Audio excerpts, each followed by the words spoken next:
é o número 14 da pauta. Autos número 3.115-08-2023, em desaforamento, cujo quórum é composto pelos desembargadores Patitucci e Miguel Cufrei Neto. A sustentação oral ficará a cargo do Dr. Douglas Virgínio Caso da Rocha, Eduardo Shigematsu de Rolândia. Ricardo Seide Shigematsu, e com pedido de acompanhamento pelo Dr. Hugo Campitelli Zuan Esteves, como assistente de acusação, senhor. Pois não. Então, é o doutor Miatelli que fará a sustentação, né? É isso? Me perdoe, o desembargador Gamaliel, presidente. Pois não. Só agora que veio o áudio de Vossas Excelências aqui. Eu era do C7, acho que vocês apregoaram o próximo. É, porque nós não estávamos ouvindo Vossa Excelência, torcer. Então, vou pedir a Vossa Excelência que aguarde um instantinho só, por favor, tá bom? Perfeito, obrigado. Mas pode ficar aí mesmo, só feche o seu áudio, por gentileza. Mas já vamos julgar o seu caso. Perfeito. Obrigado. Quem é que vai fazer a sustentação? Tribunal mesmo, de Justiça Fernando? do Paraná. A sustentação seria a cargo do Dr. Douglas Virgínio da Rocha, como autor do desaforamento. Como não? Boa noite, doutor Douglas. Boa noite. Pode nos ouvir e ver bem, né? Consigo ouvir bem, sim. Perfeito. O doutor Hugo só vai acompanhar, é isso, né? Tá certo. Doutor Douglas, conforme combinado, então, eu estou lhe passando a palavra, e se a tanto chegar, eu lhe aviso faltando 2 minutos, tá bom? Ok. Está com a palavra. Excelentíssimo senhor desembargador presidente, recebo os cumprimentos da defesa, que hoje vem aportar essa Casa de Justiça sob a presidência de Vossa Excelência. Cumprimento também os demais desembargadores e, sabendo do abundante número de processos que estão sendo julgados aqui nessa data, né, do adiantado da hora, seria o mais breve possível. Traz a defesa a essa sustentação oral um caso ímpar, pedido de desaforamento. O motivo, o pedido da defesa, do réu Ricardo Seide Shigematsu, é a dúvida sobre a imparcialidade dos jurados, diante da grande repercussão que o caso gerou na comarca de Rolândia. O réu é neto de pioneiros da cidade, toda a sua família muito conhecida na cidade. O caso gerou uma repercussão muito grande. Como prova dessa dúvida, quanto à dúvida da imparcialidade dos jurados, foi anexo exordial desse pedido, um compilado de manifestações populares nas redes sociais. Extravasa a normalidade da repercussão de casos semelhantes. São milhares de manifestações em anexo, inclusive algumas contendo um teor de ameaças. Também foi juntada a exordial, notícias vinculadas nas redes de televisão. E o que pode-se observar é que o caso ocorrido há quase 4 anos ainda é relembrado pelas emissoras a cada movimento processual. Cada movimento dentro do processo tem uma matéria vinculada em todas as redes de televisão local. Vale lembrar ainda que foi criada uma lei municipal em homenagem à vítima, onde todo ano o fato é relembrado, sendo ocorrido, inclusive, passeatas em homenagem à vítima. Também, no que pese a manifestação do assistente de acusação do representante do Ministério Público sendo desfavoráveis ao pedido de desaforamento, a gente tem que lembrar que o magistrado da comarca, o excelentíssimo doutor Alberto José Ludovico, que atua na comarca há mais de 30 anos, sempre atuando aí na comarca de forma justa e imparcial, conhece a comarca como mais ninguém, se manifestou favorável ao desaforamento pleiteado pela defesa, se referindo ao risco de ser maculado o julgamento diante de possível imparcialidade dos jurados. No movimento 1331 dos autos principais, o magistrado se manifestou da seguinte forma, e eu vou ler agora para os senhores. No aspecto relacionado à dúvida acerca da imparcialidade dos jurados, a questão se apresenta mais complexa, porque não é possível descartar que as pessoas, de um modo geral, logo também se incluindo aquelas que irão compor o conselho de sentença, têm uma opinião pré-concebida sobre o caso.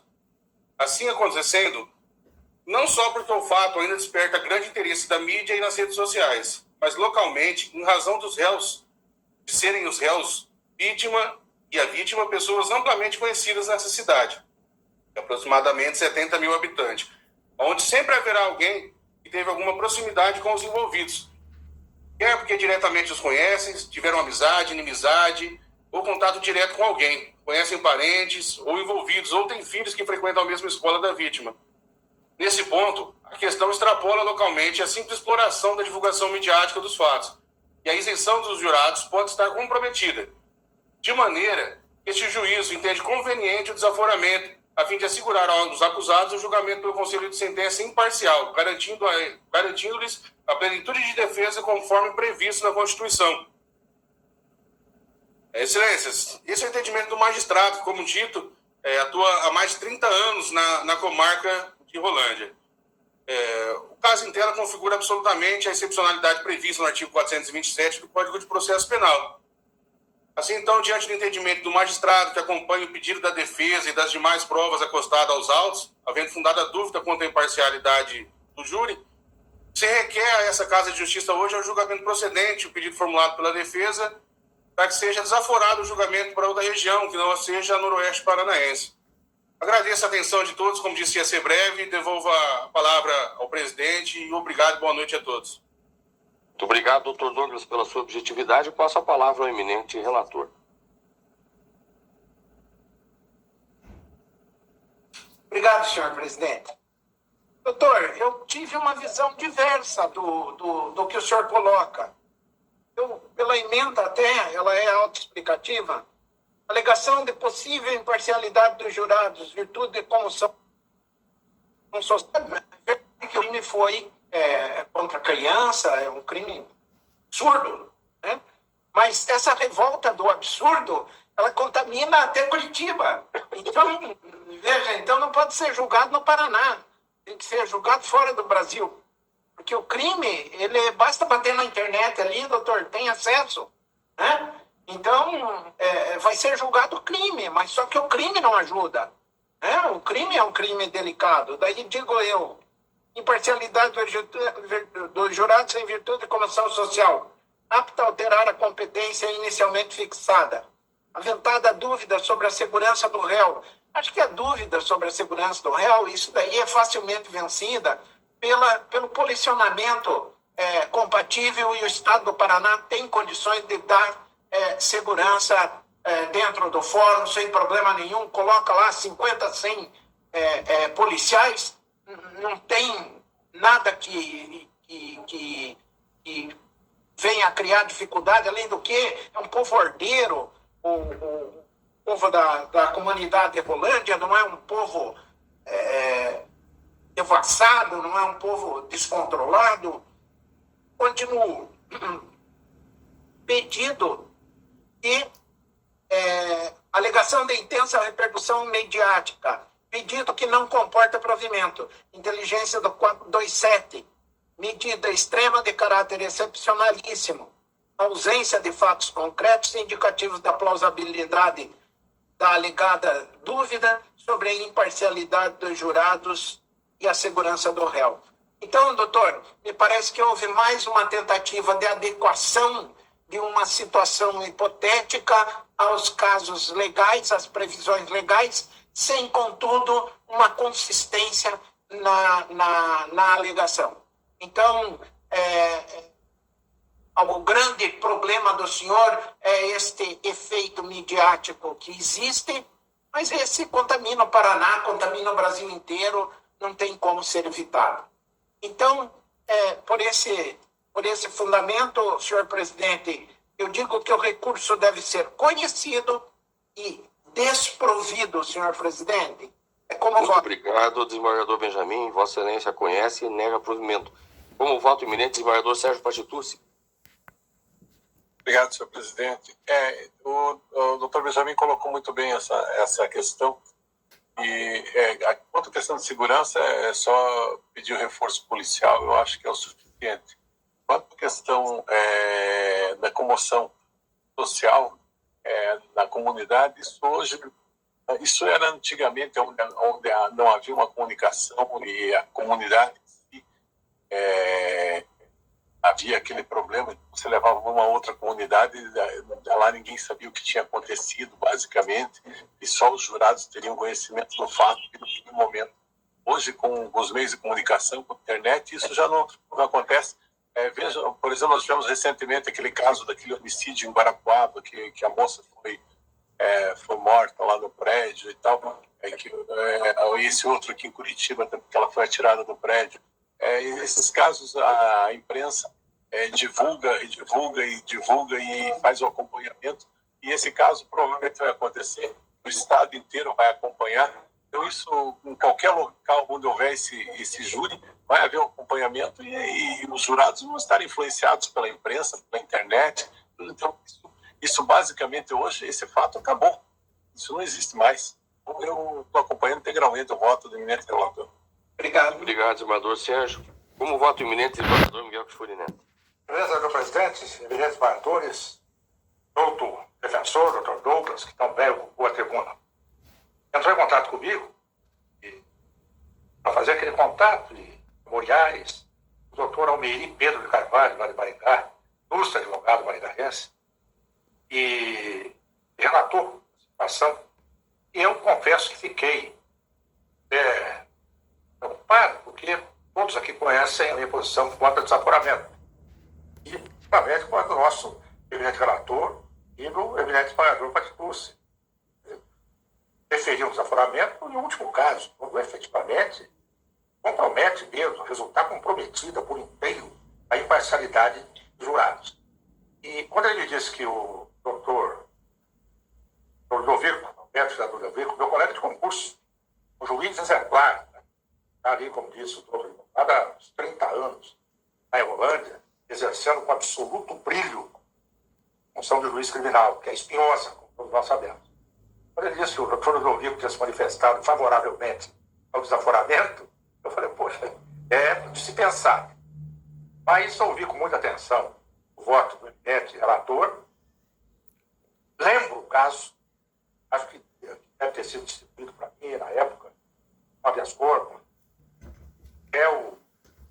matou a filha, a própria filha, parece que a mãe também, a avó da criança, a mãe do réu, teve alguma participação, depois enterrou numa casa, eles possuíam uma propriedade, e colocou uma laje de cimento aí de concreto em cima do corpo. O negócio realmente repugna aí a mentalidade mediana.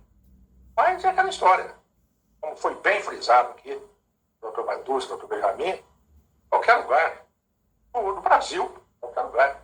Hoje, essa questão das redes sociais, por ocasião do julgamento, vão ser bombardeadas aí de informações. Então, nós não podemos. E o que eu sempre digo é o seguinte: quem tem que julgar é a comunidade onde o réu vive. Essa é a essência do julgamento pelo Tribunal do Júri. É o cidadão, aquele que conviveu. Ele que vai julgar, para ver se é culpado ou inocente.